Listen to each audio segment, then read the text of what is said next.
그럼 광교여중 중학교 1학년에 2학기 2외고사 시험 대비 관련해서 내용 정리를 시작하도록 하겠습니다. 지금 하고 있는 내용 정리는 5단원의 시험 범위를 빠져 있고요. 6단원과 7단원에 관련된 내용입니다. 처음으로 나오는 것은 압력이죠. 압력. 압력은 일반적인 압력 설명이 먼저 나오게 되겠습니다. 여기 나온 것처럼 일정한 압력에 작용하는 힘이라는 정의를 가지고 있고, 다음과 같이 면적분의 힘이라는 식을 가지고 있는 게 압력이죠. 이러한 부분보다는 여기 아래에 있는 두 가지 사항을 더 잘 이해하셨으면 좋겠습니다. 누르는 힘이 동일할 때 힘을 받는 면적이 좁을수록 압력이 커지고, 힘을 받는 면적이 동일할 때는 누르는 힘이 클수록 압력이 커진다. 여기 나와 있는 것처럼 신발 문제가 저번에 있었죠. 형성평가에. 신발을 누르는 힘은 동일하죠.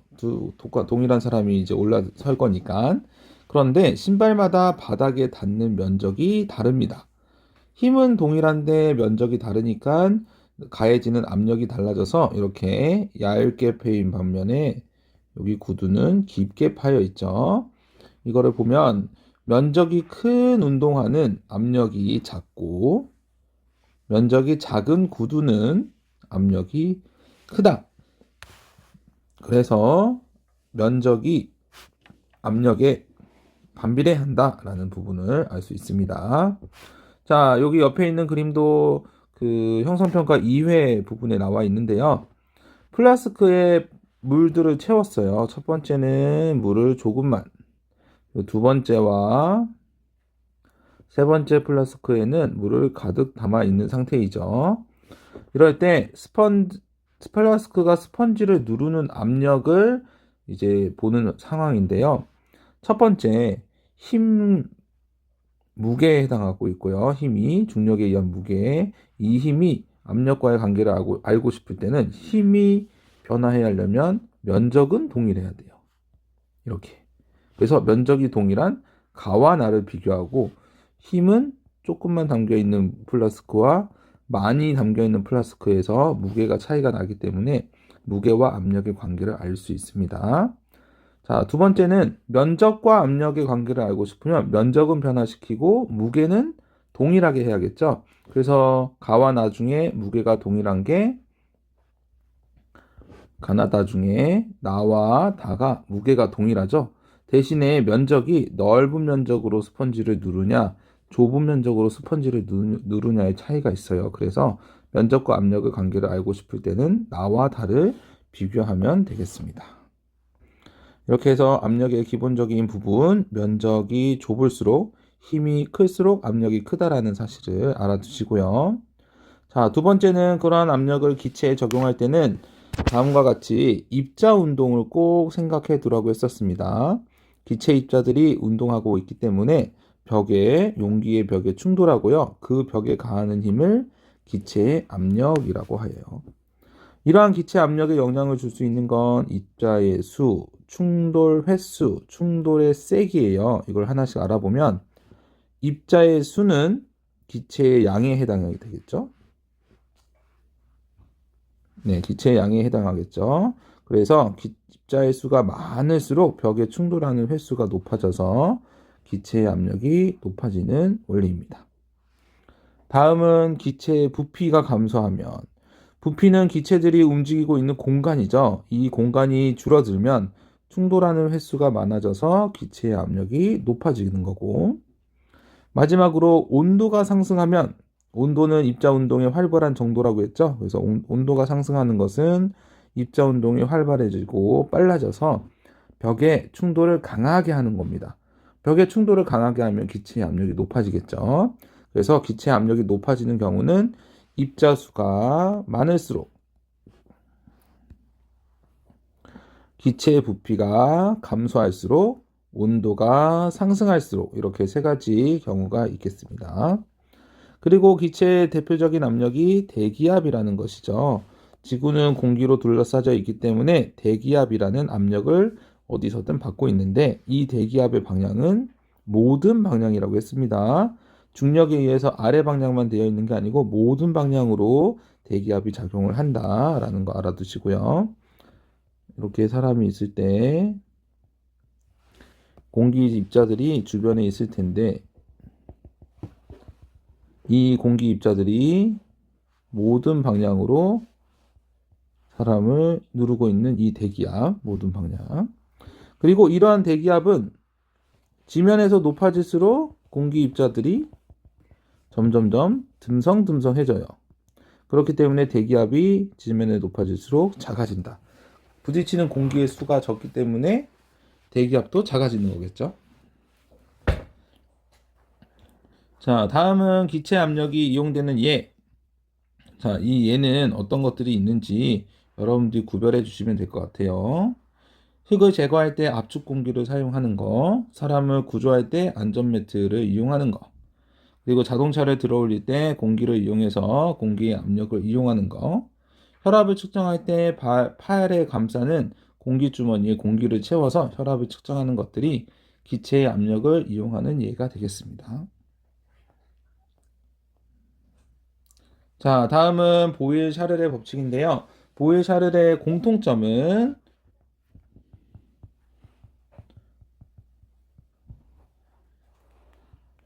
기체 부피에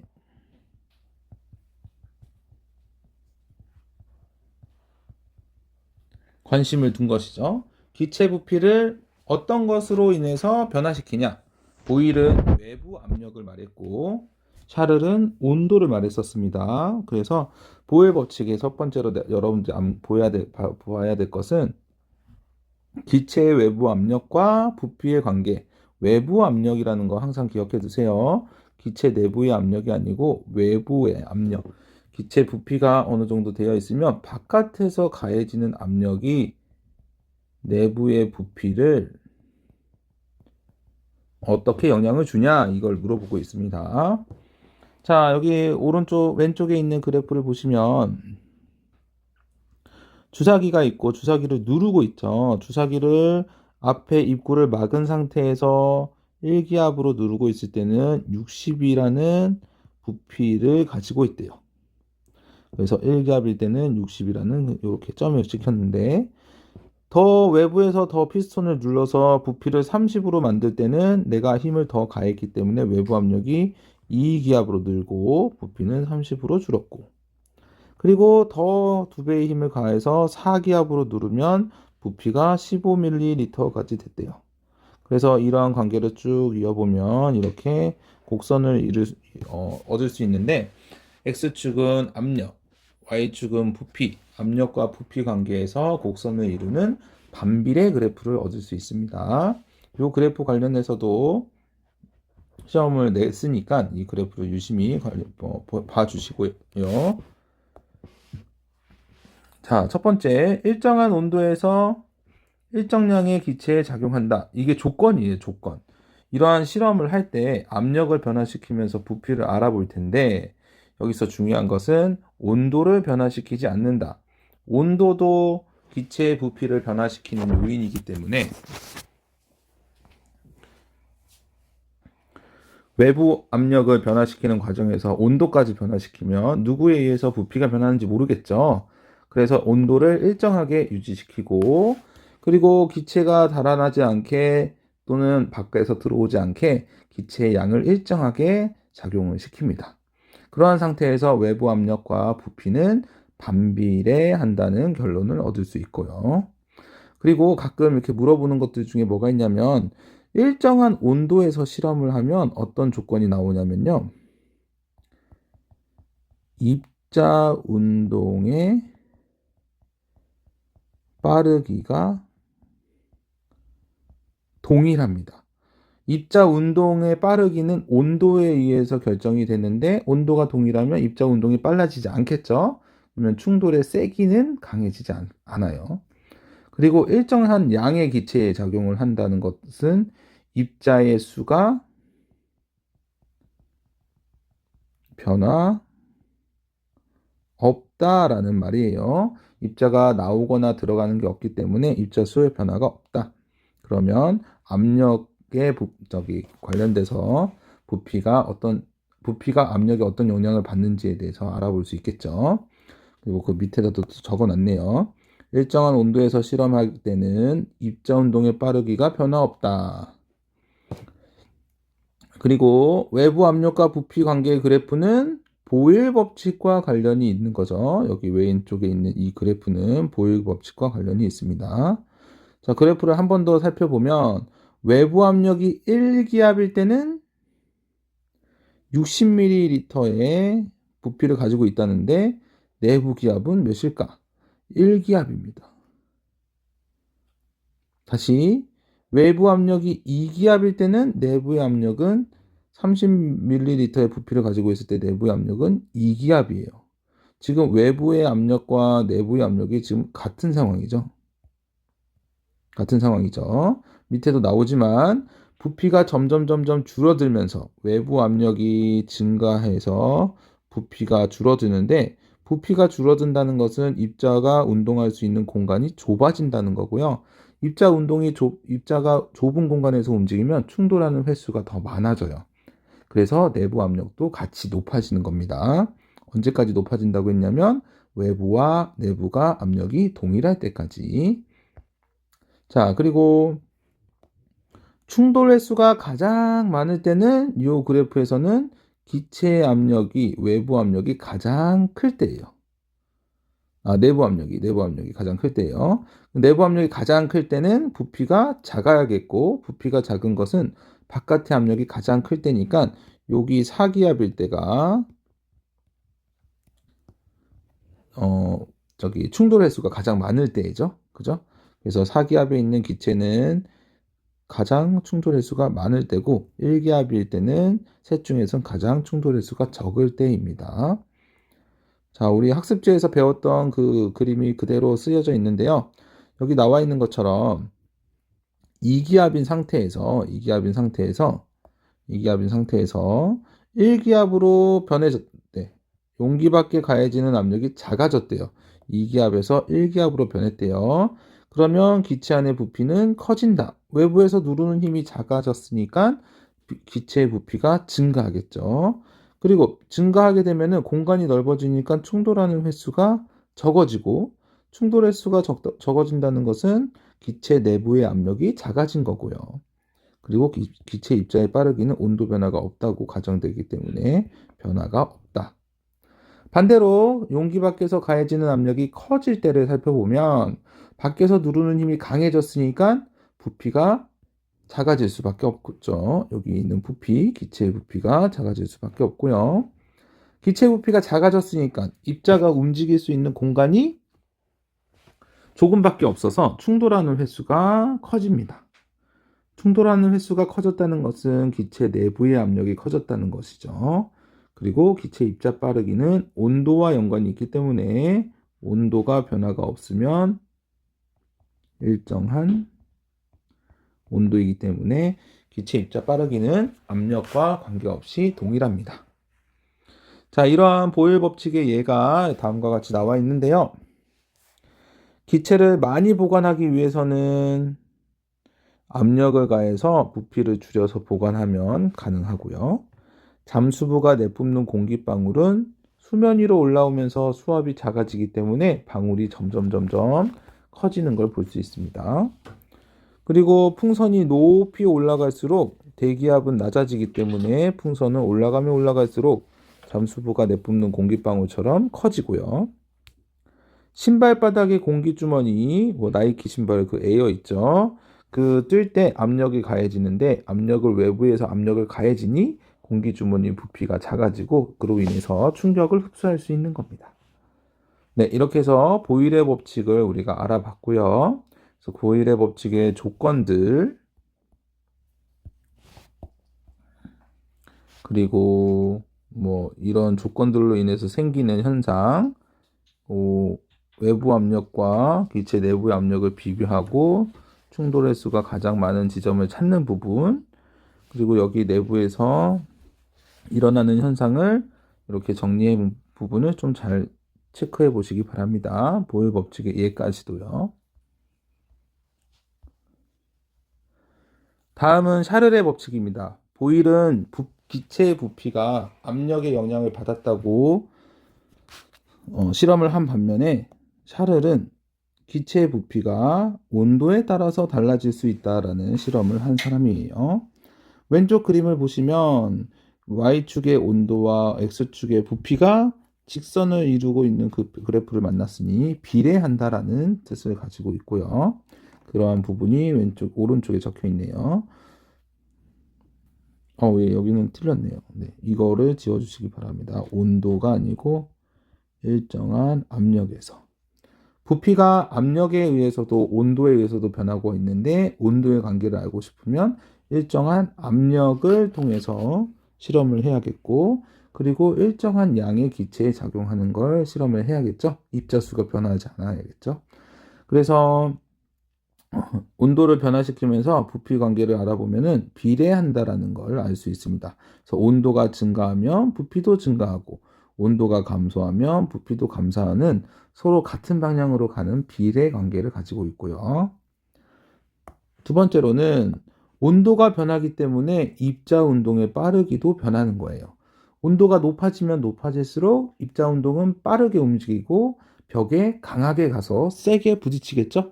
그래서 압력이 높아지는 건데 온도가 변하면 빠르기도 변한다. 그리고 마지막으로 기체의 온도와 부피 관계 그래프는 누구의 법칙? 샤를의 법칙과 관련이 있습니다. 아까 좀 전에 봤던 기체의 압력과 부피 관계 그래프는 보일 법칙, 온도와 부피 관계 그래프는 샤를의 법칙과 관련이 있는 그래프가 되겠습니다. 교과서에 나와 있던 이 그림, 이때 설명을 좀 어렵게 했었죠? 여러분 공부하는 과정이니까 조금 더 자세히 알려드렸고, 시험 대비해서는 좀 더 간단하게 보면 될 것 같아요. 자, 273도씨라는 공간에 있는 이 기체에 온도를 낮게 해버렸어요. 온도를 낮추면 기체 입자 운동이 느리게 변하겠죠. 느리게 변하면 벽에 약하게 충돌할 겁니다. 벽에 약하게 충돌한다는 것은 내부 압력이 작아져서 기체 부피가 작아지는 거고요. 다시 외부에서 누르고 있는 힘은 그대로인데 약하게 충돌해서 내부가 압력이 감소하면 위에서 누르는 힘은 그대로였는데 내부가 줄어들었으니 위에서 누르는 힘이 더 센 상황이겠죠. 그래서 이 피스톤이 쭉 내려가고 멈추게 되는데 외부와 내부가 같아질 때까지는 멈춥니다. 그러면서 내려왔기 때문에 부피가 작아지는 경우고요. 다음은 온도가 높아질 때를 볼게요. 자, 이렇게 온도가 273에서 546으로 높아졌대요. 그러면 입자의 운동이 더 빠르게 운동을 하겠고, 더 빠르게 운동한다는 것은 벽에 강하게 부딪히는 거고, 벽에 강하게 부딪힌다는 것은 내부 압력이 상승한다는 뜻이에요. 내부 압력이 상승했으니 위에서 누르는 힘은 그대로인데 내부의 압력이 강해져서 이 피스톤을 위로 쭉 올리겠죠. 근데 계속 올리는 게 아니고 공간이 넓어지면서 내부 압력은 조정이 됩니다. 처음 상태로. 그래서 부피가 커지면서 내부 압력과 같아질 때까지 부피가 커지게 되는 겁니다. 자, 이러한 샤를의 법칙의 예도 중요한데 뜨거운 음식을 든 그릇에 쉬운 비닐랩은 뜨거운 음식으로 인해서 공기들이 계속 데펴지죠. 그래서 점점점 부풀어 오릅니다. 부피가 커지죠.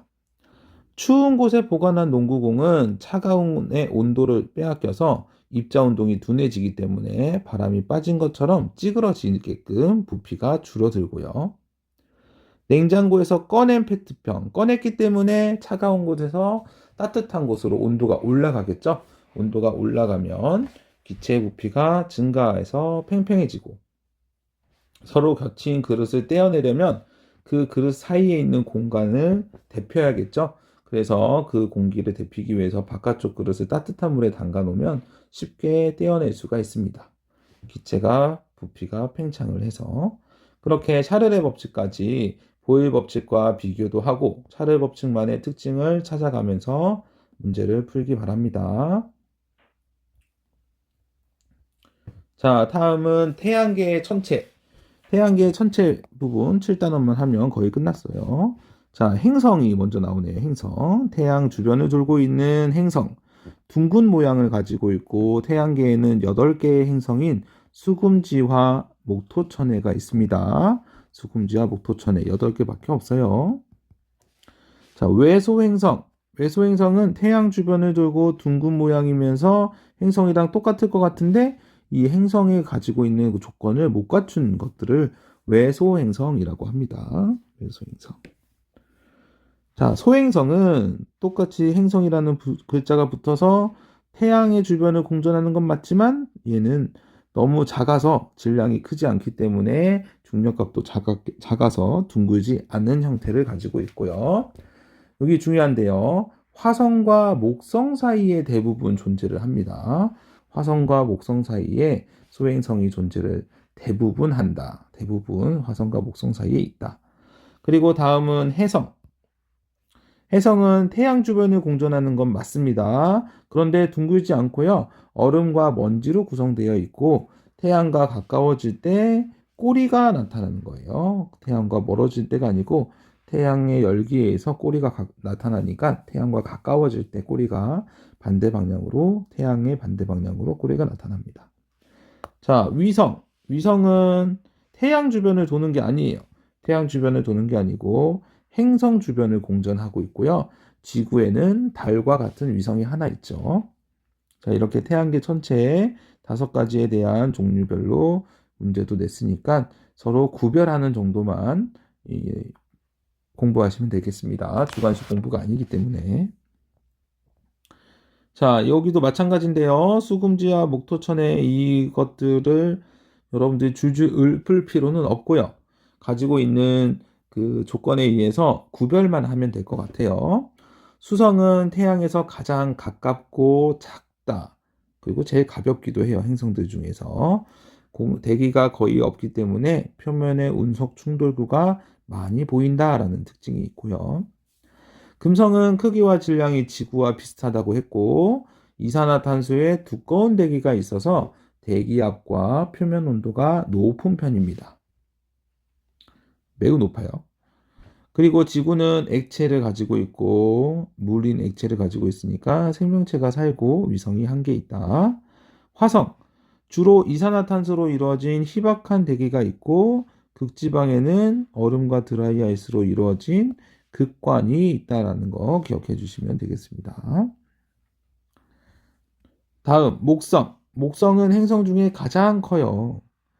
그리고 수소와 헬륨으로 이루어져 있고 표면에 소용도로인 대적점이 있습니다. 대적점. 이게 목성만의 특징이니까 잘 기억해 두시고요. 희미한 고리와 수많은 위성이 있는 것도 목성형 행성의 특징이겠죠. 그래서 목성, 토성, 천왕성 모두 고리가 있고 위성이 있습니다. 많습니다. 자, 토성. 주로 수소와 헬륨, 동일하죠. 수소, 헬륨이 있는 것은 목토천해가 대부분 다 동일한 상태고 얼음과 암석으로 이루어진 뚜렷한 고리가 있는 게 뚜렷한 고리가 있는 게 토성입니다. 토성. 천왕성은 수소, 헬륨뿐만 아니라 메테인을 가지고 있어요. 해왕성도 마찬가지로. 그래서 좀 푸르게 보이는 청록색이나 푸른 색깔을 띠고 있고요. 천왕성의 특징 중에 하나는 자전축이 공정 궤도면에 거의 나란히 누워서 자전하는 것처럼 보인다. 어려운 말이긴 한데 구별만 하면 되니까 이런 말이 나오면 천왕성이구나 라고 알아두시면 되겠습니다. 다음은 해왕성. 해왕성은 거대한 소용돌이인 대흑점이 있다라는 거. 대적점은 해왕성. 다시 할게요. 대적점은 목성. 대흑점은 해왕성이 가지고 있죠. 이렇게 8개의 행성에 관련돼서 여러분들이 특징을 구별할 정도만 여러분들이 공부해 주시면 되겠습니다. 자, 이 부분에서 예전에 당황을 했었죠. 수업할 때 이러한 부분을 다 외워야 되냐? 외우지 않으셔도 됩니다. 다음과 같이 선생님이 지구 부분은 남겨놓고 나머지 부분만 빈칸을 둘 수가 있어요. 이 7개를 다 빈칸을 두는 것도 아니고요. 몇 가지만 골라서 빈칸을 둘 때 여러분들이 중점적으로 봐야 될 것은 질량과 반지름이에요. 밀도도 마찬가지인데 질량을 보시면 지구보다 작은 녀석들끼리 이렇게 묶으면 수금지화, 지구형 행성이 나타나고요. 지구보다 큰 질량을 가지고 있는 녀석끼리 묶으면 목토천해를 나눌 수 있습니다. 그렇죠? 예, 이거를 보셔서 구별하시면 됩니다. 반지름을 봐도 되고요. 지구보다 작은 반지름, 지구보다 커다란 반지름, 밀도가 큰 녀석들, 밀도가 작은 녀석들, 뭐 고리가 있다 없다, 위성이 하나, 두 개 적거나 아니면 많다 이렇게 나눠서 여러분들의 행성을 오른쪽 그림과 표와 같이 분류해 보면 되겠습니다. 그래서 한쪽을 먼저 외우라고 했죠. 우리는 지구에 살고 있으니까 지구의 크기는 작고 질량도 작다. 목성에 비해서. 그리고 단단한 암석으로 구성되어 있고 위성은 0, 1, 2. 그래서 지구는 하나지만 다른 옆에 친구들이 0개 또는 2개를 가지고 있죠. 그리고 고리는 없고 종류는 수금지화 이렇게 있고요. 목성형 행성은 그거에 반대로 외우시면 되죠. 크기와 질량이 크고 단단한 암석이 없고 기체로 이루어져 있다. 위성은 적은 게 아니고 매우 많은 편이고 고리도 있고 목토천해가 친구이다. 이렇게 반대로 외우시면 될 것 같습니다. 자, 이제 마지막이네요. 태양. 태양의 표면, 태양의 대기, 태양의 활동만 보면 시험 대비 영상이 끝납니다. 자, 첫 번째로 태양의 표면. 태양의 표면을 광구라고 하죠. 딱딱한 지각은 아니지만 폭발하고 있는 이런 부분을 광구라고 합니다. 광구에는 두 가지 현상을 볼 수 있는데 쌀알 무늬와 흑점을 관찰할 수 있고요. 이러한 흑점이 검게 보이는 이유는 광구의 온도가 6,000도인데 흑점은 4,000도로 주변보다 온도가 낮아서 검게 보이는 겁니다. 물론 이거는 또 뭐 가시광선 영역을 많이 방출하냐 안 하냐에 관련된 부분이기도 한데 거기까지는 모르셔도 주변보다 온도가 낮아서 검게 보인다라는 걸 알아두시면 되고요. 그리고 흑점의 생기는 원인은 태양의 활동과도 연관이 있는데 태양의 활동으로 태양의 자기장이 만들어지고 그 자기장이 출입하는 곳이 흑점이에요. 그렇기 때문에 태양의 활동에 따라서 흑점이 사라지기도 하고 생기기도 합니다. 반대로 또 다르게 말하면 태양의 활동이 많다는 것은 흑점의 수도 많다는 거고요. 이러한 흑점의 개수를 세보니까 약 11년 주기로 많아지고 있는 거예요. 이렇게 그래프가 이렇게 되는 그래프가 있었죠. 그래서 흑점의 수가 많을 때와 흑점의 수가 적을 때 흑점의 수가 많은 시기에는 태양 활동이 많다는 거고 흑점의 수가 적을 때는 태양 활동이 적다는 거예요. 그래서 아래서 앞으로 또 볼 오로라가 많이 보이고 코로나가 넓어지고 홍염 플레어가 많아지고 태양풍이 많아지고 지구의 태양풍에 대한 피해가 많아지는 것들이 이렇게 흑점이 많아지는 흑점 극대기에 해당이 되겠죠. 자, 다음은 2번 태양의 대기. 자, 표면 위에 채층과 코로나가 있는데 이거 순서 중요하다고 했습니다. 광구, 태양의 표면과 가까운 것은 채층, 그 바깥이 코로나예요. 그림을 그려보면 이렇게 광구가 있다면 광구 바깥을 차지하고 있는 게 이렇게 채층이 있고 그 채층 밖으로 더 넓은 영역이 코로나가 있는 거예요.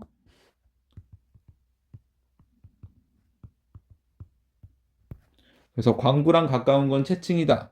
그리고 채층 위에는 코로나가 있다. 이렇게 알아두시면 되겠습니다.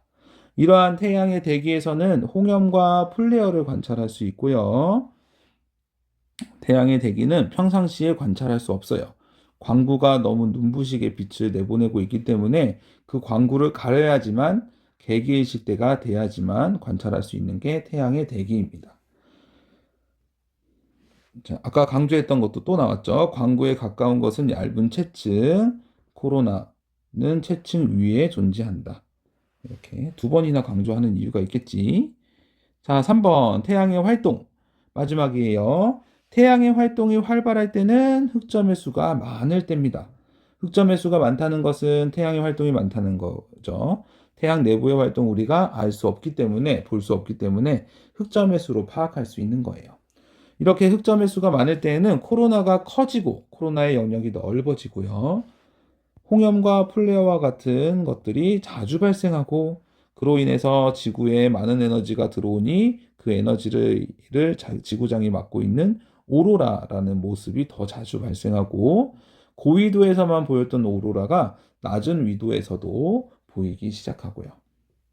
그리고 태양풍이 강하게 오기 때문에 그로 인해서 이 태양풍이 뭐냐면 태양에서 방출되는 에너지와 물질들이거든요. 그래서 태양풍이 많아진다는 것은 그 태양에서 에너지와 물질의 양도 많아진다라는 뜻을 가지고 있어서 많은 피해를 볼 수 있습니다. 통신이 두절된다거나 아니면은 전력 시설이 손상된다거나 뭐 GPS가 안 된다거나 위성이 고장 난다거나 이러한 피해를 볼 수 있는 게 태양의 활동이 활발한 흑점의 수가 많을 때입니다. 자, 이렇게 해서 여러분한테 내용 정리 부분이 끝났어요. 이 내용 정리 부분을 잘 해보고 그 다음 수업 시간에 하는 쪽지 시험까지 풀어보면은 여러분들이 기본적인 7, 80점은 충분히 맞을 수 있을 겁니다. 물론 요거 내용만 잘해도 여러분들이 그 선생님이 맡고 있는 6단원, 7단원의 시험 문제는 다 맞을 수 있고요. 네, 수고 많으셨습니다.